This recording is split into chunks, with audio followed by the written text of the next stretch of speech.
Chris Level here with another edition of Patriot Talk. My man Colton Coons behind the camera taking care of us as always. And my guy, he's crushing it right now, Parker Hicks, basketball coach over at Liberty High School.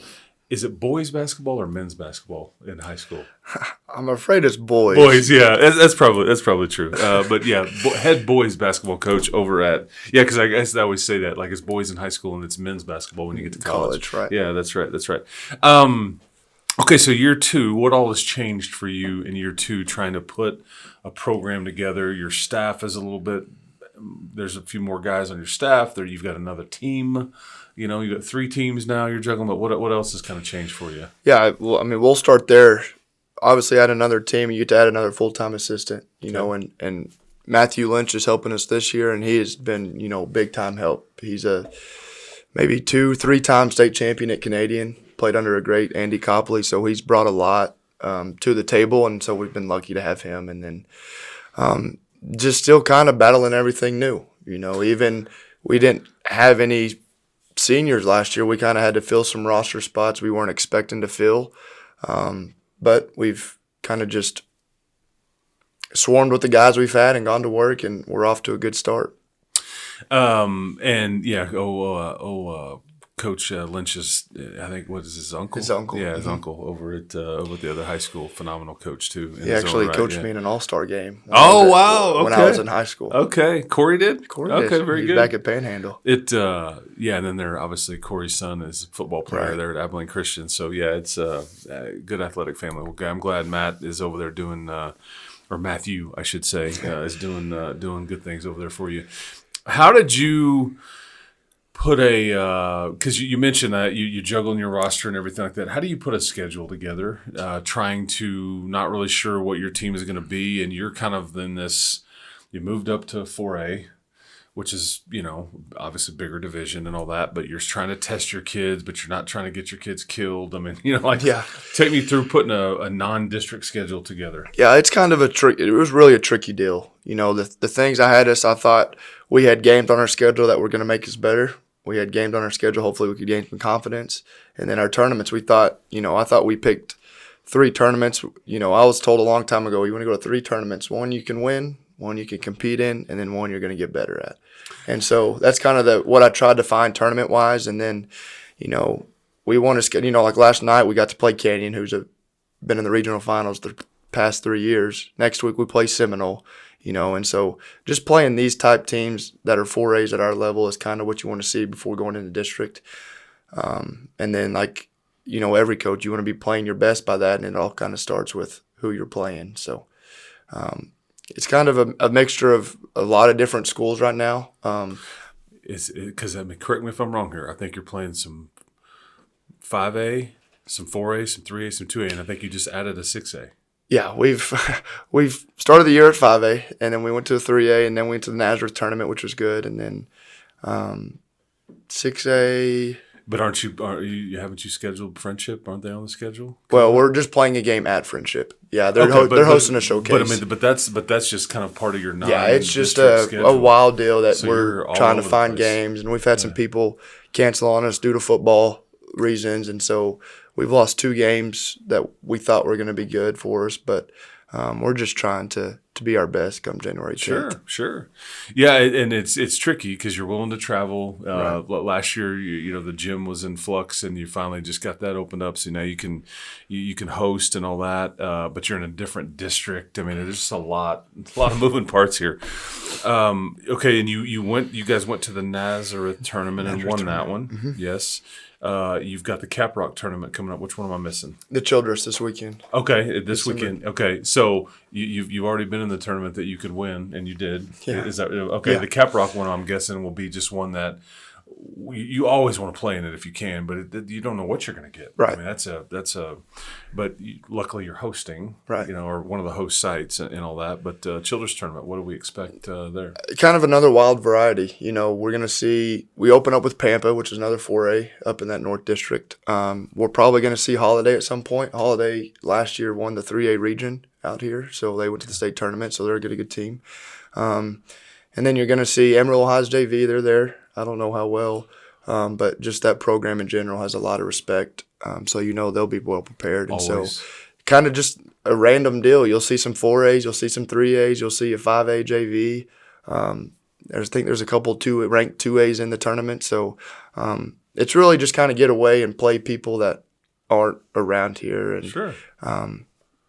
Just kind of go compete and have fun. And we're going to get to stay overnight, and so hopefully our guys respond well with that, but also be good to kind of get away and just have some team activities. This is what it's fun to be a basketball player, though. You remember this growing up. I mean, like the holiday tournament stuff, not much class. Yeah. You just focus with your buddies and you're playing ball and you get to act like a pro. Right. You know, I mean, kind of, even though they're not. But well, they're missing Thursday and Friday of school, and, we have half a week next week with finals, and so it's coming quick, and there's going to be a lot more ball than school the next 2 weeks. I just hope we take care of business in the classroom. I understand.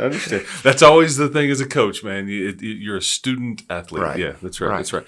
And the Cap Rock is always just, I mean, that's fun. I mean, I grew up in the Metroplex playing in the Whataburger West Side Lions tournament, and those are. I mean, those are the ones you remember, right? But that'll be a fun time of year. Yeah, and we get to. I mean, we've seen the bracket. We'll play a 5A team out of Dallas Hillcrest. So that'll be good for. I think we play at our place at 5:30 the 26th, and so kind of the same thing there. We'll be the smallest, I guess, 4A in our division. There's 4, 5, and 6. I don't know about 6, but definitely the big school, and so it's kind of. Like I said, seeing teams that you're not going to see later down the line, but also they're going to make you better. So it'll be a good test to start, and then from there, I think we see the winner of El Paso or Coronado. So, schematically, are you still trying to figure out what your team is and what they're good at? Have you changed anything from year 1 to year 2? Are you trying to put this group in a different spot than last year based on what you have? I mean, take me through that dynamic. Yeah, we're a little different than we were last year. Last year we ran quite a bit of zone, just kind of junk it up a little bit. But this year we're kind of, last night we ran a 2-2-1 press where we ran full court man, and everything we're doing now is back into man. We're protecting the paint, we're keeping them out of the paint. You got a little more size. We're keeping them out of the middle, the Mark Adams style. So we've really taken pride down there. And last night, giving up 29 points to them, their season low all year, was really rewarding to see. But yeah, I mean the 6'6" freshman helps a lot. But even when he's out of the game, we have guys that are just fighting their rears off down there because we can switch, 1 through 5 with guards. And so I think that's what makes us dangerous. And then at the same time, we got kind of the smaller, more athletic guards that can guard anybody in the gym. So you mentioned Coach Adams, and I would say everybody's got different opinions about that. You and I know him different ways and have known him for a long time. But I'm curious, the block charge call. Yeah. How has that changed in the sport of basketball, not just high school, but just in general in the last, say, 2 years? I hate it personally. Like, tell me what you hate about it, because it's. I just think it's impossible, and I understand they're trying to take safety into consideration, but charge is one thing I lived by. There was time, if I didn't have a charge in a game at LCU, like taking a charge, right? Taking a charge. Yeah, I just think it's a great tool to use for the unathletic. Not unathletic, but the less athletic player, if that makes sense. Yeah. The smart, heady, great. Right, exactly. The IQ type guys. And it's just a toughness play. Because they don't call it anymore. No. Basically, is that what I'm. Well, in college, you basically have to be set before that first takeoff foot is planted. And it's just near impossible. So they don't. Right. You just don't. I don't think they teach it anymore. Mm-hmm. I don't think Coach McClassen, just because it's near impossible, you'd rather just wall up. Yeah. But we're lucky at the high school level; they'll still call it quite a bit. So that's something we take pride in, and it's not. It's kind of high school. We still kind of see it the same as it always been.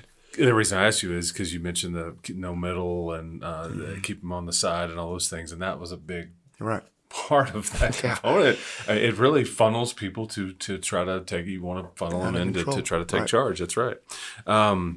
Okay, take me through your when you figure out what district you're going to be in, because like Joe and his football program, and then Coach Keller with baseball, but everybody's got a bit of a different district and everything. But the basketball district, some similar teams to what Coach Sexton was playing on the gridiron, but. What did you see when you got this doled out to you? And it's, a good district, a rough district. We can hang in this one. What'd you think? Well, I'm lucky because I was in the district before. Okay. Yeah, this is coming from Levelland. It's the same district that I was in, so I know actually a lot about it. It's really top heavy. Estacado, they're always legit. I think Coach they're Wagner does a good job. Yeah. ranked in the top 15 in the state. And then Levelland's in it. We're in it. Snyder, Big Spring, and San Angelo Lakeview. So it's definitely a district we can compete in.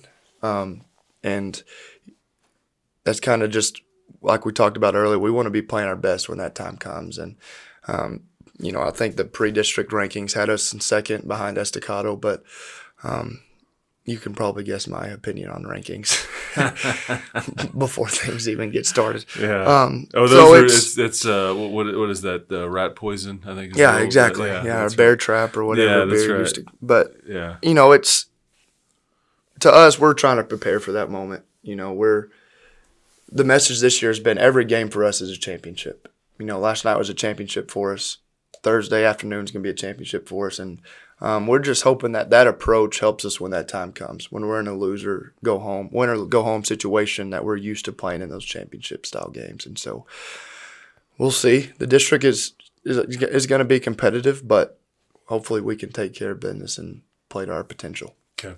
Yeah, and there's still a lot to go because I think your first district game's not until like January 10th. Yeah. Yeah, so it's. Yeah, I was about to say you got a ways to go, and then you're in a 6-team district. 6-team, and we'll play 10 district games. 10 district games, yeah, which is so strange because the other high schools have 2 game, bloated. They're already in it. I exactly. mean, they're going to have a month into district before you guys even get started. Have you pulled as a coach? This will be a tough question for you to answer. That's why I'm going to ask it. And you can't say both. Have you pulled more from Chris Beard or Todd Duncan?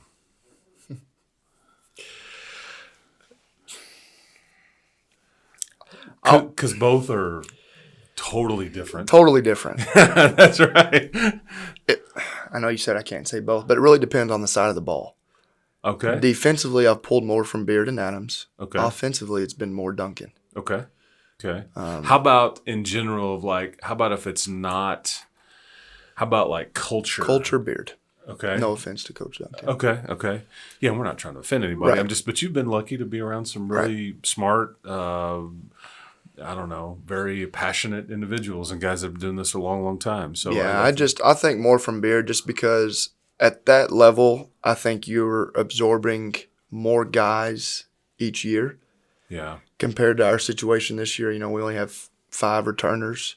And Beard, it just seems like he always did a great job of meshing everybody together. Yeah. And as he would say often, we're racing against the clock. Yeah, exactly. It's time is the enemy, and exactly. We're trying to speed everything up, and that's the sport these days. Luckily for you, hopefully you keep this core together and you can kind of grow old with it because you got a bunch of freshmen playing for you, and hopefully those are 4-year guys. The coolest place that Parker Hicks has ever made a basket or shot a basketball at, Did I have to get in the game? No, I'm talking about if you were just like, it doesn't matter. Like if you just like shot on a goal was where.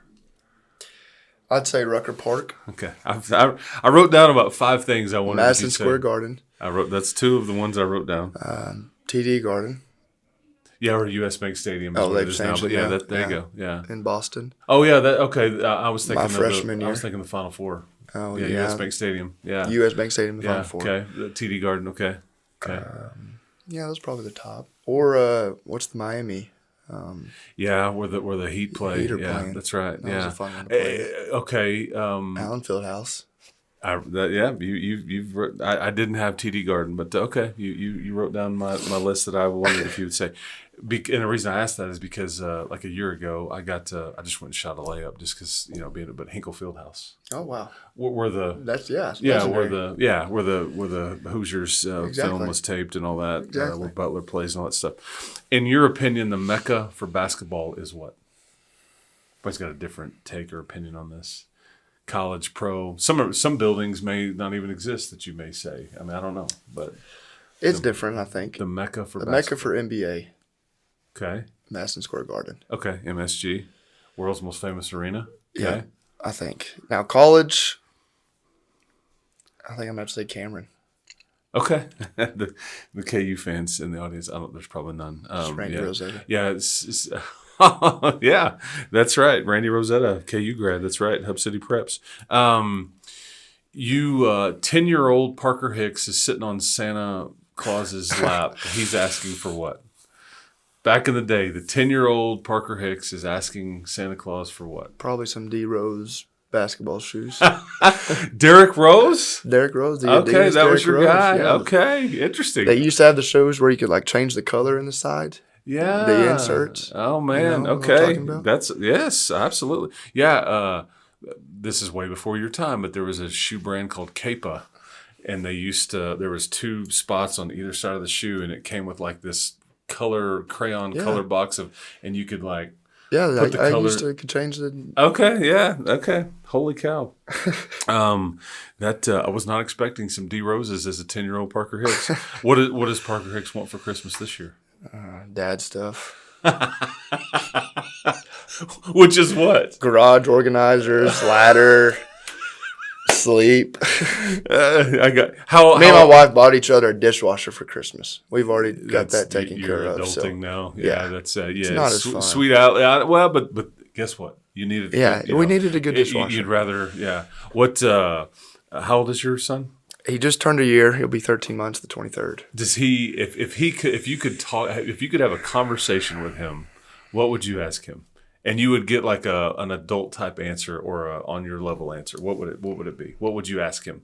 What would you engage in? Do you like basketball? As any basketball coaches would say to his son, of course. Yeah, here's this. Use your left hand, son. Exactly. Yeah, that's right.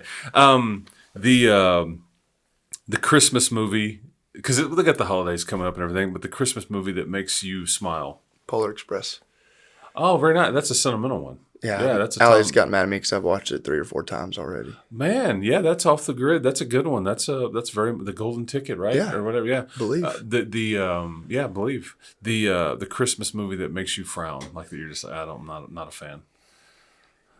Man, Polar Express. I was not expecting that. It's got to be the animated Grinch Oh yeah, movies. like the old school one. Oh yeah, yeah, no because offense, he's mean. old school. Yeah, Yeah, he's mean. Well, the original. the original. Yeah, because he was the Grinch. I don't He was like the animated one. He's like he's the bad guy, Right. And the Christmas story. We can't have this guy.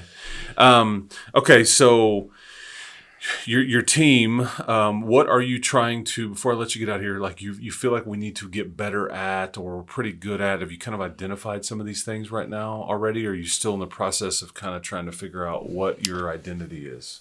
No, we have 3 things we're trying to do offensively. We're trying to shoot open threes, open layups, and get to the free throw line.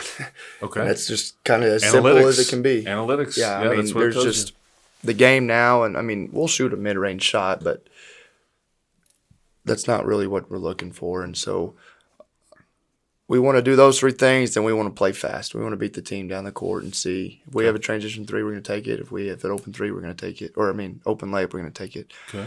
And defensively, we have 3 things. We're going to rebound, we're going to be tough, and then we're going to contain the ball. And take charges. And then take charges on the back end. But if we contain the ball, hopefully we don't have to take as much charges. Fair. Touche. We got to keep our 6'6" kid out of foul trouble. Do you use analytics? But that you kind of are. I mean, but basically without even saying it as much, because that's what the sport has become. Right. It's like the mid range is like the lowest payoff, Right. or the lowest percentage. Just, like you said, it's what the game's kind of around the rim, and like Right. that's where the payoff is. Yeah.